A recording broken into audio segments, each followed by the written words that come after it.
tá? 1,16 em diante, a gente vai até o Marcos 1,45 aqui.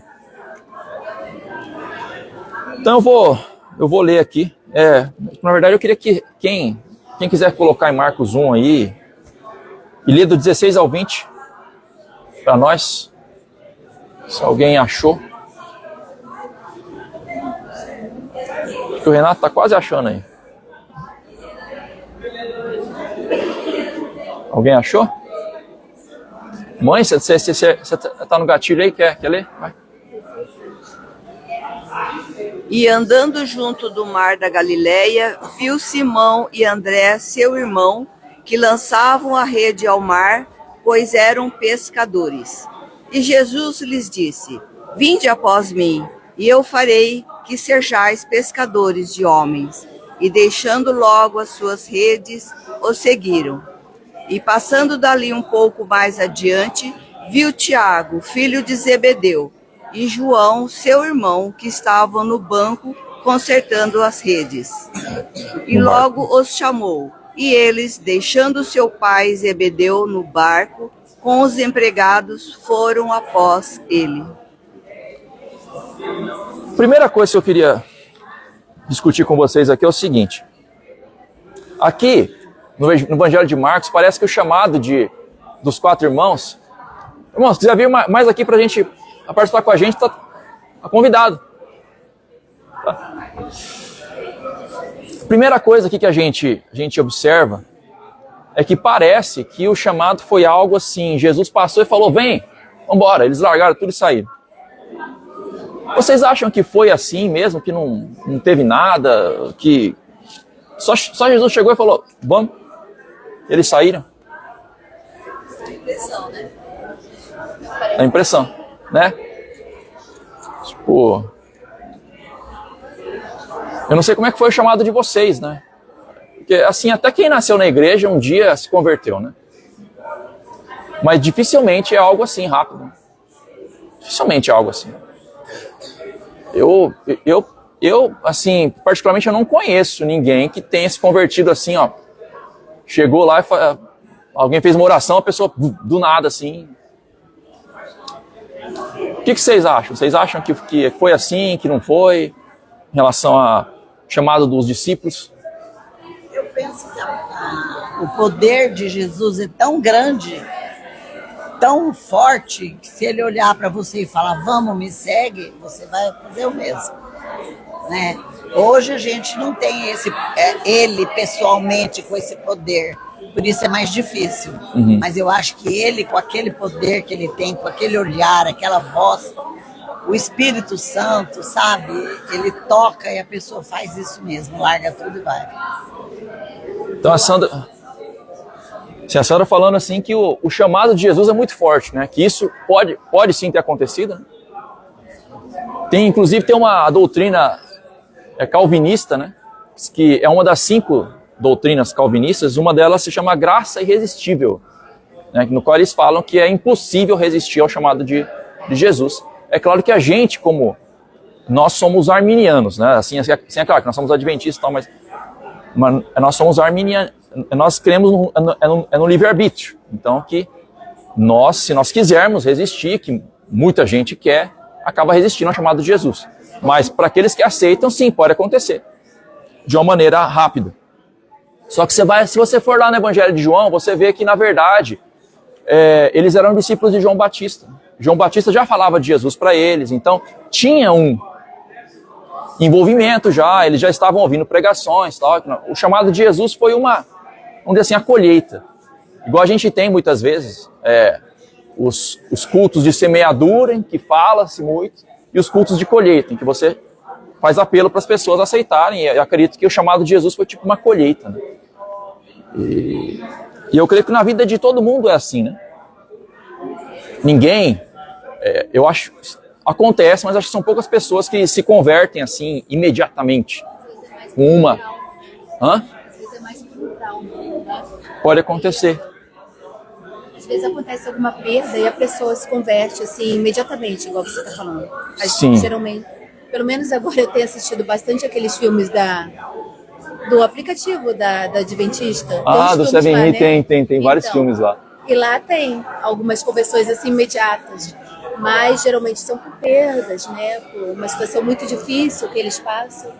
É. Ontem mesmo eu assisti um e o rapaz falou que a gente não perca para ganhar, né? Para ver que a gente pode ganhar.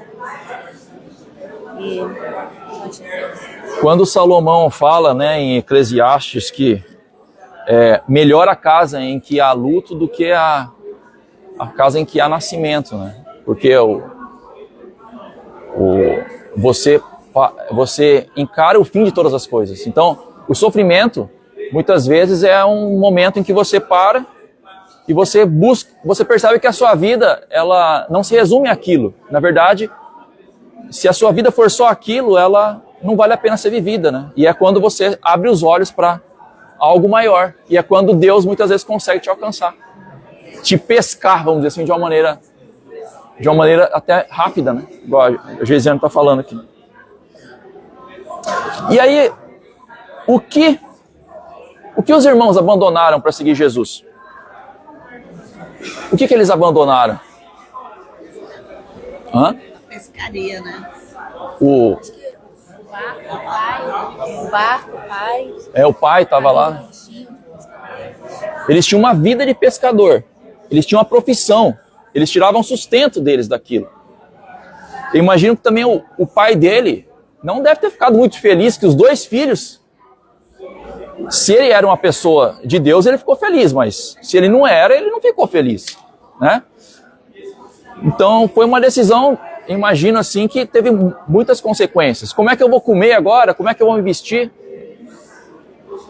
E com a gente é a mesma coisa. Quando a gente se converte, estando ou não na igreja, muitas vezes a gente tem que tomar decisões drásticas na nossa vida. E muitas pessoas pensam assim, né? Abraão deixou muita coisa. Os discípulos deixaram muita coisa para trás. Foi difícil para eles. Que bom que para mim hoje não é tão difícil. Mas é. Para todos nós é. Quando a gente se converte, muitas vezes a gente perde o emprego, sim. Foi no meu caso, quando eu me converti, eu perdi meu emprego, eu trabalhava no Sebrae. Quando eu perdi a minha namorada na época também, né? Com meu irmão foi a mesma coisa. E que bom, né? Porque eu conheci a Aline. Agora eu tô...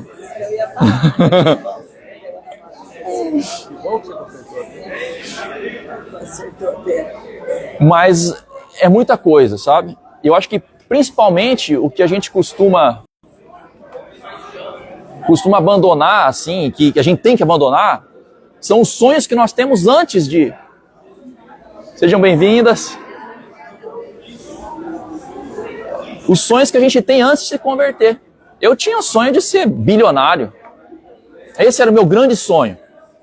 Não que a gente não pode ser bilionário, você sendo cristão, mas geralmente para você ser bilionário, você tem que ter isso como a coisa mais importante da sua vida. É muito difícil uma pessoa que não tem isso como coisa mais importante da sua vida não se tornar um bilionário. Então, muita coisa muda. A gente tem que abandonar muitos desejos que a gente tem. E a vida cristã é isso. Você tem que tirar muita coisa para colocar outras. Mas a gente tem uma coisa que ninguém no mundo tem. Ah. A paz que Deus dá no nosso coração. Ninguém no mundo tem essa paz. Só quem está com Cristo. Exatamente. A paz é uma coisa maravilhosa, né? A paz de Cristo é uma coisa maravilhosa. Mas vamos lá, vamos continuar então. Marcos 1, 21 a 28.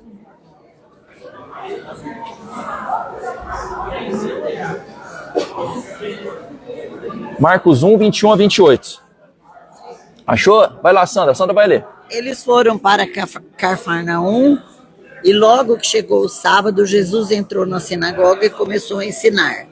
Todos ficavam maravilhados com o seu ensino, porque ele lhes ensinava como alguém que tem autoridade e não como os mestres da lei.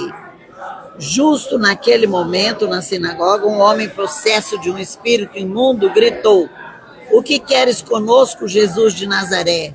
Vieste para nos destruir? sei quem tu és, o Santo de Deus. Pode continuar, até o 28. Cale-se e saia dele, repreendeu Jesus. O espírito imundo sacudiu o homem violentamente e saiu dele gritando. Todos ficaram tão admirados que perguntavam uns aos outros: o que é isto? Um novo ensino e com autoridade? Até os espíritos imundos ele dá ordem e eles obedecem. As notícias a seu respeito se espalharam rapidamente por toda a região da Galileia. Tá, então a primeira coisa que a gente vê aqui é que Jesus falava, que eles falam, né? Que Jesus falava com autoridade. E não igual os escribas e os mestres da lei que falavam, né? Quando pregava, na pregação, Jesus tinha autoridade. E aí, assim, o que isso quer dizer? Jesus falava com autoridade. Qual que vocês acham que era a diferença entre a fala de Jesus e a fala dos mestres que pregavam na sinagoga? Que autoridade? Eu acho, vou fazer uma comparação, eu acho assim, tem muito pastor que às vezes prega, a gente fala que ele falou da goela para fora, e tem muitos pastor que fala que ele vive, ele sente aquilo que fala, é uma diferença muito grande. E eu acho que era essa a diferença que tinha com Jesus, porque ele falava do que ele era a vida dele, era aquilo que ele sabia, tudo, né? E os outros não, os outros eram fariseus, né? Falava da goela para fora. É. Só que estava escrito, sem vivência, né? Eu imagino que os fariseus, igual a Sandra está falando, eles deviam falar bonito, eles deviam gostar, assim, quando eles ouviam as vozes deles mesmos, deviam achar, como eu falei bonito, né? Porque eles eram muito vaidosos. Agora, realmente, quando a gente vê alguém falando de algo que vive, é muito diferente. É muito diferente, né? Quando você vê que a pessoa está falando, parece que ela já pregou aquilo 1000 vezes e parece até que a pessoa usou um livro. Sabe, tem um livro lá, 1000 sermões para você pregar. Você vai lá, pega lá o número 57, né? Então, Jesus não. Jesus, ele falava de algo que ele era mesmo, né? E tinha outra coisa. Os mestres da lei, ei, William, bom, eles usavam muito os escritos dos rabinos, né? Eu acho que é o Talmud, eu acho que não foi organizado depois de Cristo, mas já tinha os escritos dos rabinos, e eles usavam muito, então eles ficavam citando, eu vou citar o rabino tal aqui, falar, citar o...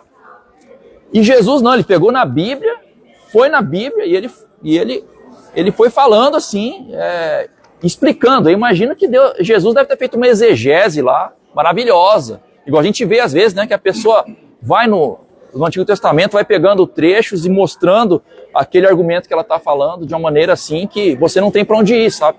Imagino que Jesus deve ter feito algo assim. Então, eu acho que, assim, a gente precisa disso, né?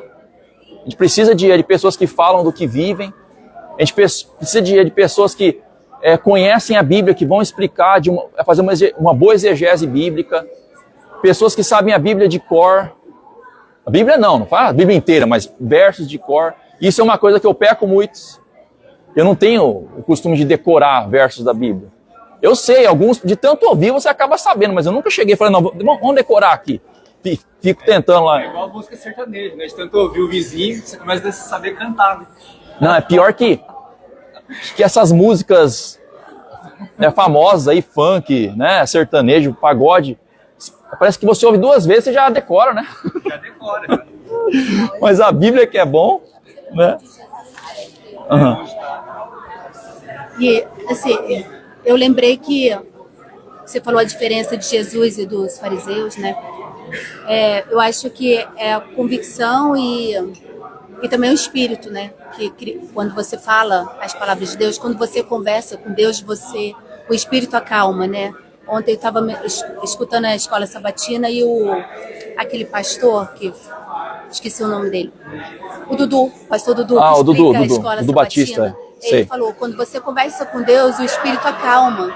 E eu sinto isso, eu sempre senti isso. Quando eu converso com Deus, o espírito de Deus me acalma. E eu acho que isso. Eu acho que Cristo tinha isso também, que fazia ele ter autoridade, as pessoas seguirem.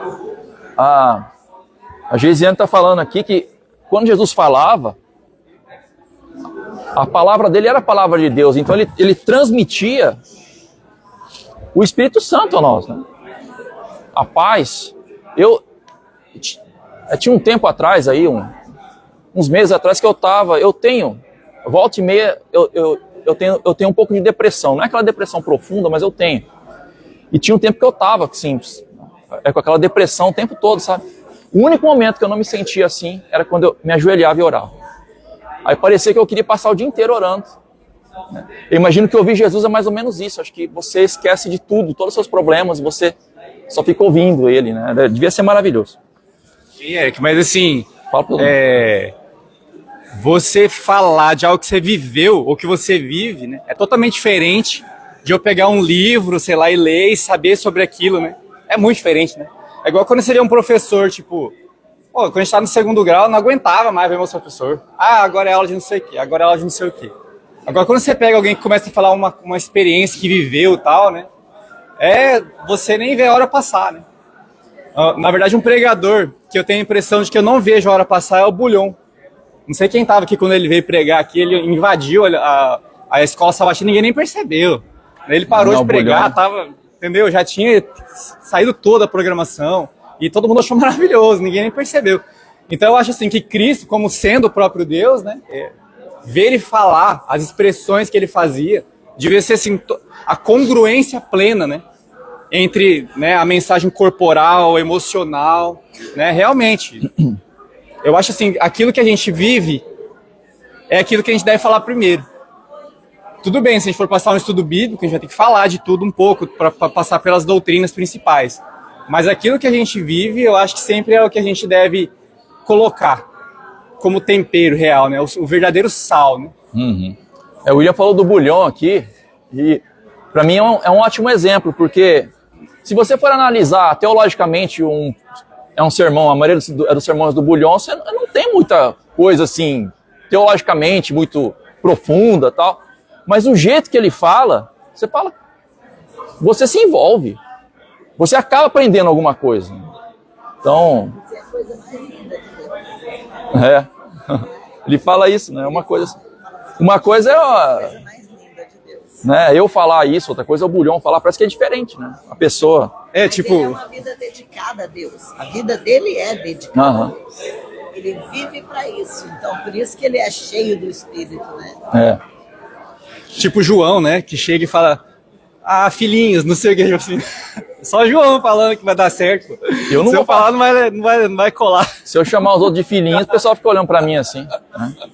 João era outra história. Agora, o que fala aqui também, é que, Jesus dizendo, verso 25, ele repreendeu um demônio e falou, cala-te e sai desse homem. Então o espírito imundo, agitando violentamente e bradando em alta voz, saiu dele. Agora sim, a gente quer ir para o céu, tal, né? Já é difícil a gente obedecer Jesus mesmo querendo.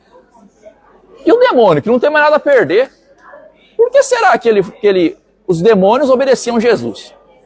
Tá aí a pergunta que eu queria fazer para vocês.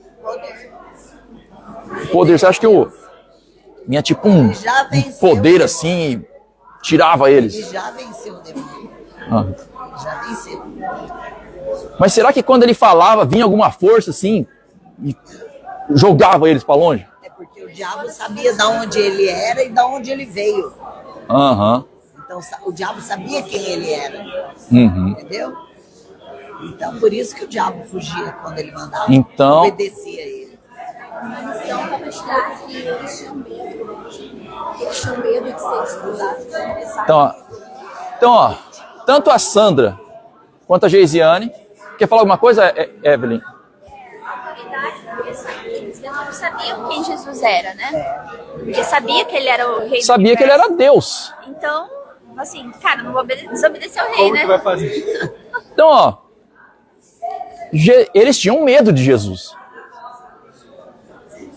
Eles tinham medo. Eles sabiam que eles iam ser destruídos. Hã? Chega um carregado de sessão, fala alguma coisa pra você, você não dá muita bola. Mas vem o chefe lá de cima e fala pra você, você obedece na hora. Sim. Eles sabem que Chega o presidente da empresa lá e quem fala que pra você manda? alguma coisa. Opa. Sim, senhor, sim, senhor, sim, Quem senhor. que manda. Então, o demônio já sabia quem manda. Jesus manda, então tem que obedecer. E o demônio era um ser criado por Deus. Uhum. Então eles sabiam. Sabia eles tinham bem que quem obedecer. era Deus, né? Claro, eles tinham que obedecer. Então, ó, o inimigo de Deus, ele tem temor de Deus. Ele tem medo de Deus. E ele sabe que os dias dele estão contados e próximos. Por isso ele está fazendo esse estrago no mundo. Eles estão com os dias contados, isso mesmo. Então ele sabe que é mais fraco. Sim. Eles sabem que Jesus pode fazer assim e eles desaparecem. E é impressionante que eles reconhecem Deus, né? Melhor do que os homens reconhecem Deus. Então, é isso que eu ia falar, isso que a Gesiana está falando.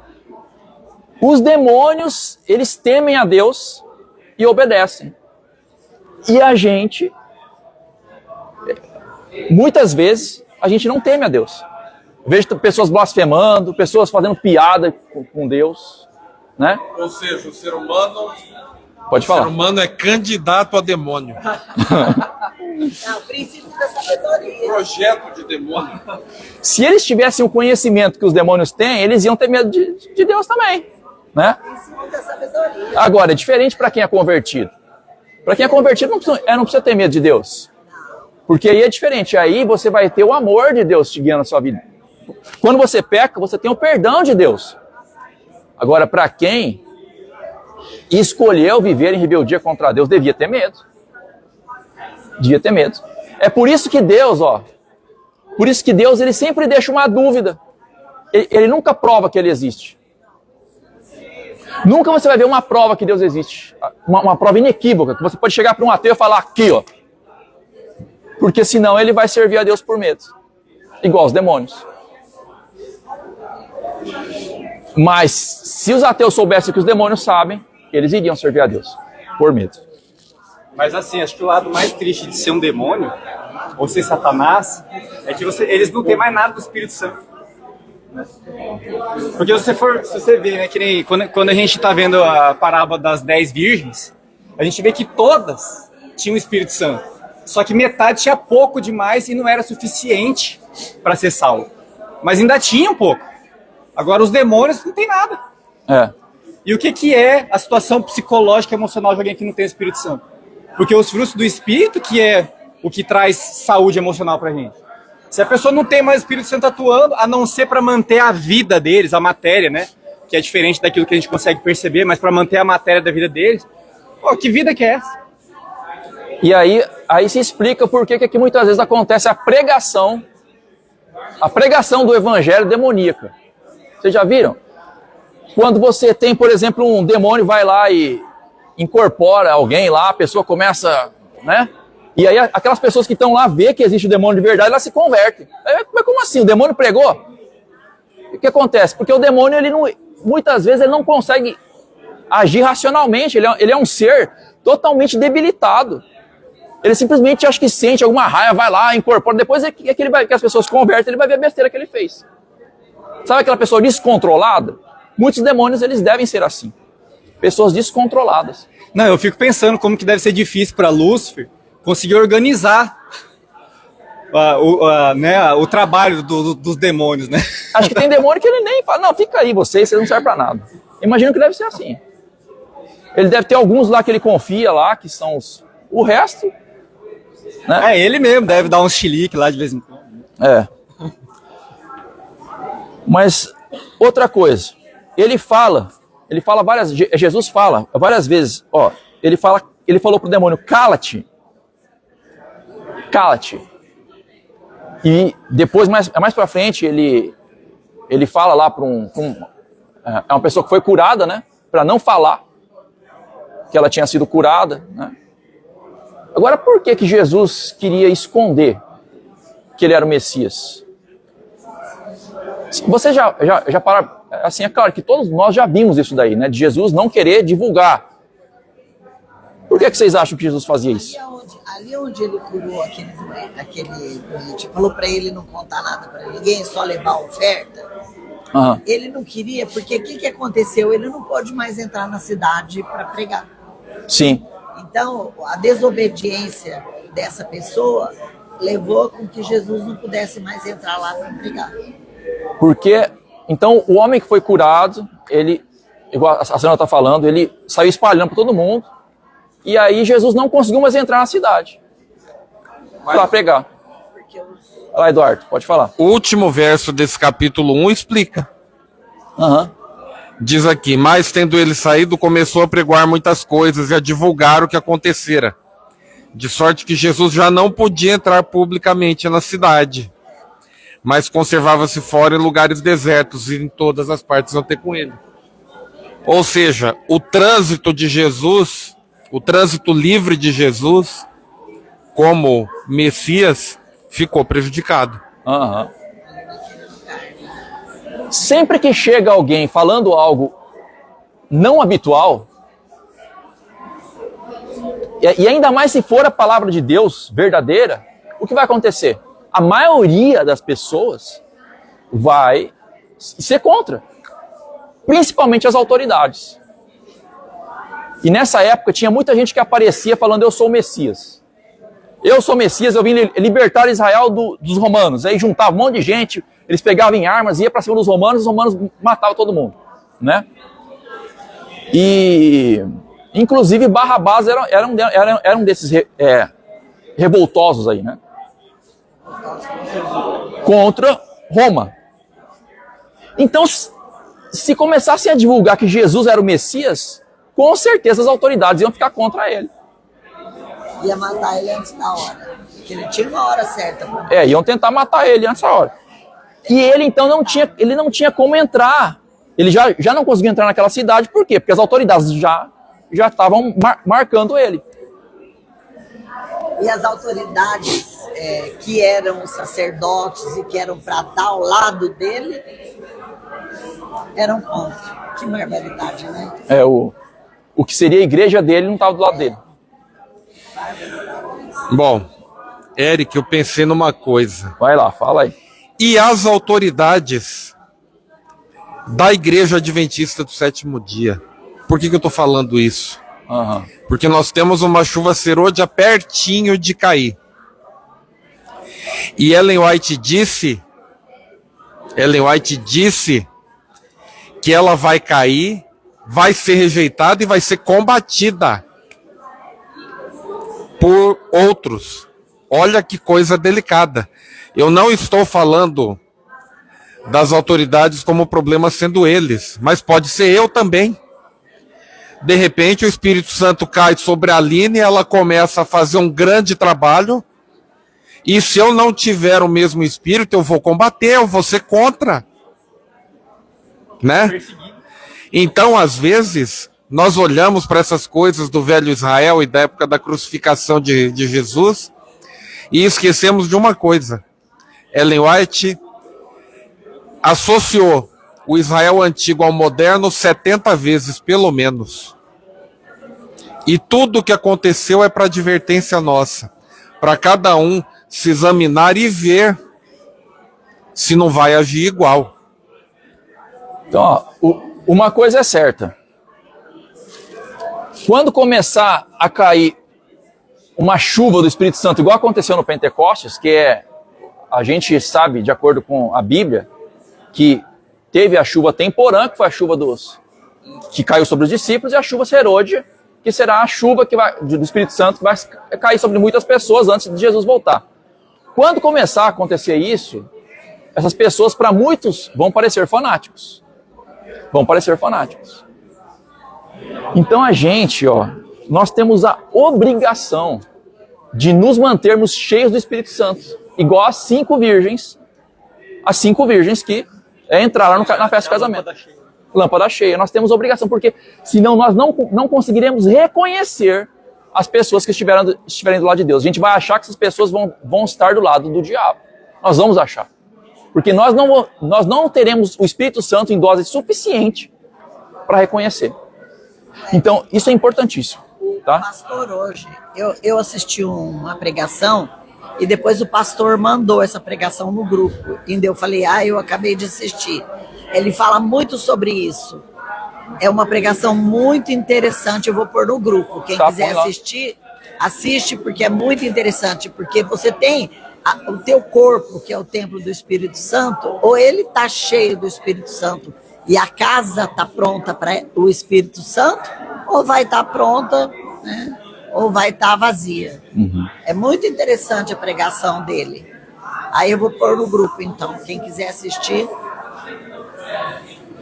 Eu tenho assim, essa semana, depois de tudo isso que tem acontecido, sabe? Que eu conversei com vocês aqui antes. Eu fiquei pensando a semana inteira. Será que eu tenho que buscar mais a Deus? Será que eu tenho que buscar, igual a gente, não sei se vai dar tempo de falar sobre a questão da oração de Jesus, mas buscar orar mais, acordar de madrugada para orar. Será que eu tenho que fazer isso? Ou eu tenho que... Eu estou vindo na igreja sempre. Eu até trabalho na igreja, eu tenho um cargo na igreja. Será que não está bom? Será que não está certo? Eu faço caridade. Eu mandei até dinheiro lá para o Rio Grande do Sul. Será que não está bom? Será que não está bom? Então, sabe, eu acho que a diferença entre as virgens nécias e as virgens prudentes tá bem aí, sabe? As virgens nécias falaram, não tá bom. Essa quantidade de azeite aqui tá bom, sabe? Só que o problema de você ser a virgem prudente, para você encher o seu recipiente de azeite, você vai ter que abrir mão de muita coisa na sua vida. E isso é complicado. Só que assim, né, a gente abre mão de coisas que depois a gente reconhece que eram coisas para jogar fora mesmo. Só que na hora que a gente começa a jogar fora, parece que é um tesouro, né, que a gente está deixando de manter conosco. Né? E é muito difícil, porque na verdade, a natureza pecaminosa, ela traz um sentimento assim de valia.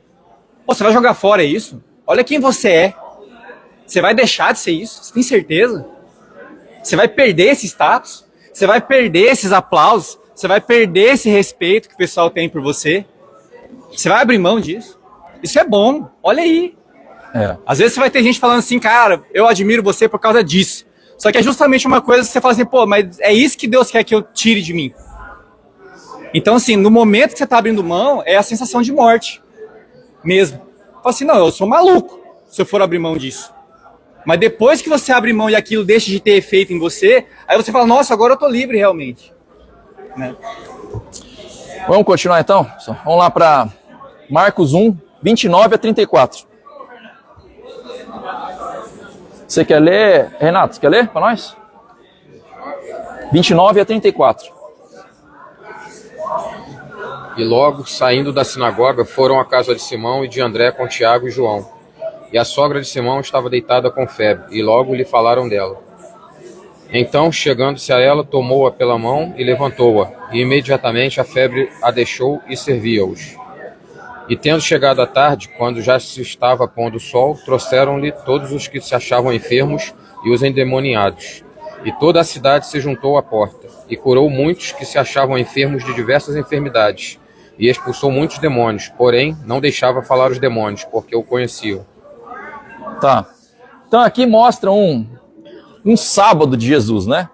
Primeiro ele foi na sinagoga, pregou, fez a pregação lá. E aí depois ele foi almoçar com o seu amigo Pedro. Na casa de Pedro, chegou lá, a sogra dele estava doente, estava com febre, e febre naquela época não é um negócio assim, dá um dipirona, não tinha dipirona. A pessoa podia morrer, igual eu falo na lição. Curou a sogra, e a sogra então foi lá ajudar lá, não sei se eles foram servir, mas ela foi fazer o almoço, já não tinha feito, não sei, mas ela foi servir. Então eles almoçaram juntos, passaram a tarde juntos. É parecido com o que a gente faz aqui, né? A gente vem no culto de manhã, sábado de manhã, vai fazer um junta-panela. E é engraçado, porque Jesus fazia isso. Então, é bom fazer isso. Nós aqui, né? É um momento de você estar lá, conversa com seus irmãos, né? Momento de interação, de convívio, né? é algo muito, muito proveitoso. Eu gosto de fazer isso. Gosto de chamar pessoas para almoçar na minha casa, né? Agora eu estou marcando com um amigo meu, né? Da gente ir almoçar na casa dele no sábado. E, cara, é muito bom. Sábado é feito para isso, tá? Nessa passagem teve uma coisa muito especial. As pessoas que foram até aquela casa para serem curados por Jesus esperaram o pôr do sol. Você vê que eles eram pessoas que guardavam o sábado. Isso é interessante, porque, ó, que eu queria falar aqui, ó. As pessoas que foram ser curadas por Jesus não foram no sábado à tarde, esperaram o pôr do sol para serem curadas.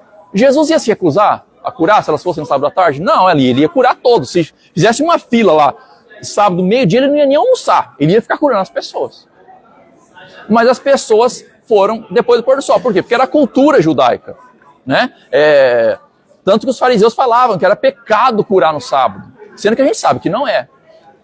Agora, Marcos, ele não explicou o porquê que as pessoas esperaram o pôr do sol. Marcos, o evangelho de Marcos, provavelmente ele não foi escrito para judeus. Ele foi escrito para estrangeiros. Provavelmente foi escrito para os romanos. Tanto que ele explicava muita coisa. Por exemplo, aqui, ó.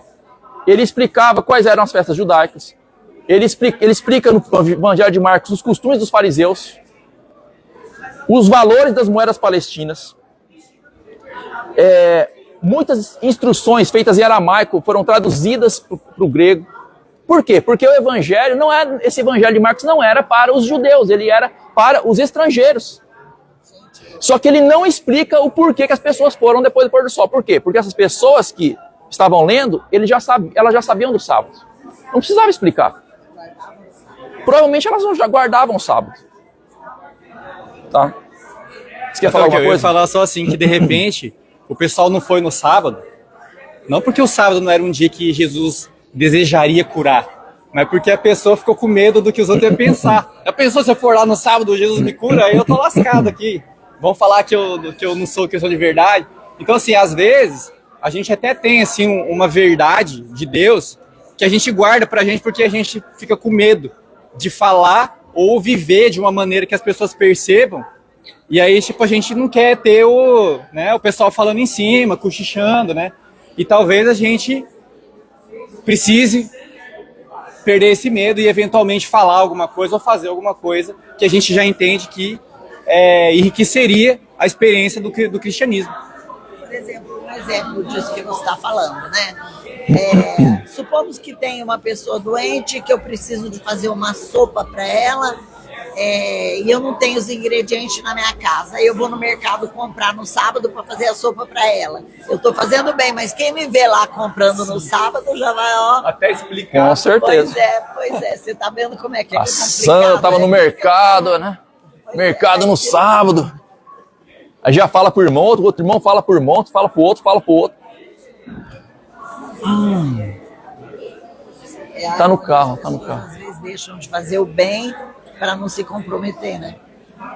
Ainda mais se no carrinho tiver uma cervejinha. Eu lembro que uma vez chegou um cara Aí zoou, hein? um pinguço, chegou um pinguço pra mim, e o cara falou assim, eu quero comprar um corotinho, você não paga pra mim? Aí eu falei, pô, um corotinho? Ele falou, não, porque eu tomo. O cara já falando de uma forma bêbada, né? Eu tomo isso aqui, depois eu vou dormir. Tal, não sei. Aí eu falei, não, beleza, traz aí o corotinho. Aí podia ter um irmão na igreja vendo eu passando um corotinho lá. Aí eu comprei o corotinho e dei pro cara. Eu falei assim, na situação desse cara, eu deveria falar, não vou comprar. Eu não sei, entendeu? Eu comprei o corotinho pro cara. Isso. Aí tomei um gole, eu tô brincando. Aí ele foi embora lá e acho que ele falou, vou tomar e vou dormir. Tá bom. Aconteceu comigo essa semana, eu encontrei com a Neide Ramos lá no açaí e eu tinha comprado aquele vinho branco seco para fazer risoto e conhaque para fazer estrogonofe. Aí eu falei para ela, para fazer risoto e para fazer estrogonofe, viu? Ninguém bebe isso não. Aí a gente já quer logo dar satisfação, né? Então, mas em algum momento essa bebida foi no teu carrinho de compra. Já pensou alguém olhando, a irmã lá? Não, e quem bebe cerveja sem álcool? É igualzinha com álcool. Os irmãos vão olhar lá, com certeza, elas não vão pensar que é sem álcool. Já vai falar o fulano, já cachaceiro, né? Então, são coisas assim que, com certeza, sabe? É uma possibilidade que as pessoas não foram ser curadas no sábado porque os fariseus iriam já Teve um aleijado que até foi expulso da sinagoga, né? Porque ele foi curado no sábado e saiu falando. Então, os fariseus achavam pecado curar no sábado. Jesus não. Tá? Tanto que ele curava. Eles fizeram tanto coisa em cima da lei, né? Eles tinham tanto medo de transgredir a lei que eles foram fazendo normas e normas e normas e normas que acabaram destruindo a lei. Por isso que Jesus veio ensinar como guardar. Virou uma lei horrível de ser guardada. Não podia cair o lenço no chão. Diz que até hoje lá em Israel tem os botão programado para o sábado dentro do elevador, para você não apertar, não sei o quê, não sei como que é a história lá. Aí no sábado o elevador fica sozinho, assim. No sábado ele para uma vez em cada andar. Ah, entendi. Você entra, ele vai parar no primeiro, no segundo, no terceiro, no quarto, porque se você morar no 10, você tá lascado. Porque para não apertar. Então, você vê uma coisa bem farisaica isso, né? É uma coisa tão terrível de guardar a lei, né? É a questão assim de... que Deus quer que a gente guarde a lei. Sim. Agora vamos lá, vamos pro... Lê do 35 ao 39. Alguém achou? Você quer ler, Sandra? Vai lá. De madrugada, quando ainda estava escuro, Jesus levantou-se, saiu de casa e foi para um lugar deserto, onde ficou orando.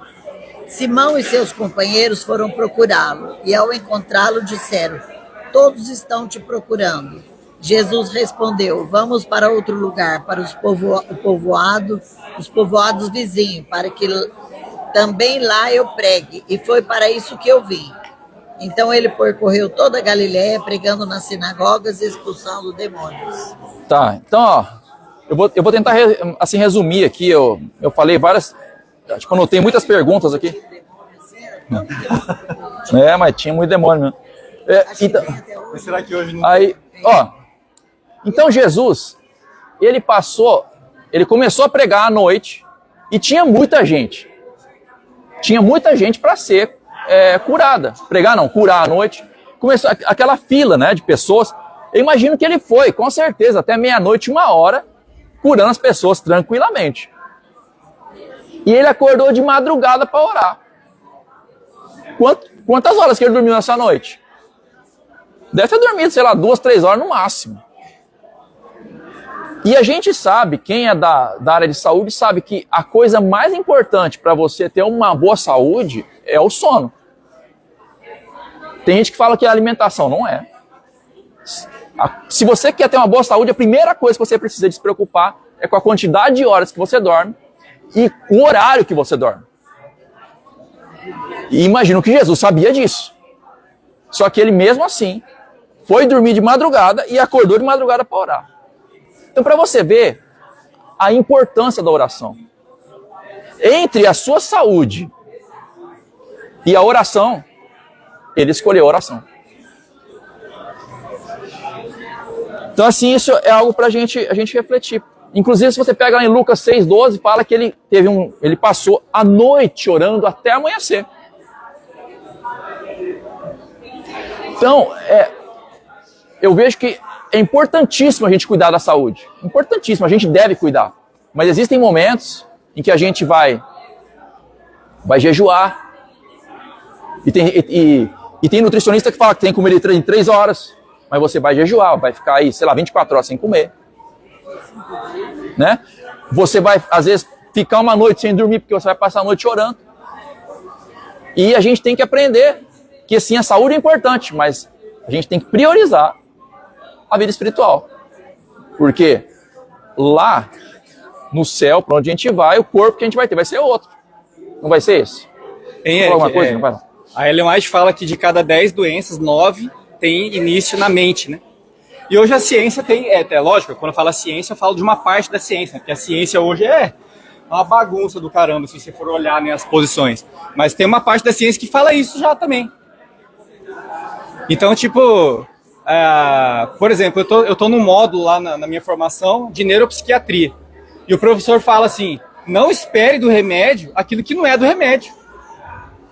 Se você não conseguir mudar a sua parte principal da espiritualidade, ele fala disso, porque hoje a ciência prova que a pessoa que tem espiritualidade, ela tem mais saúde.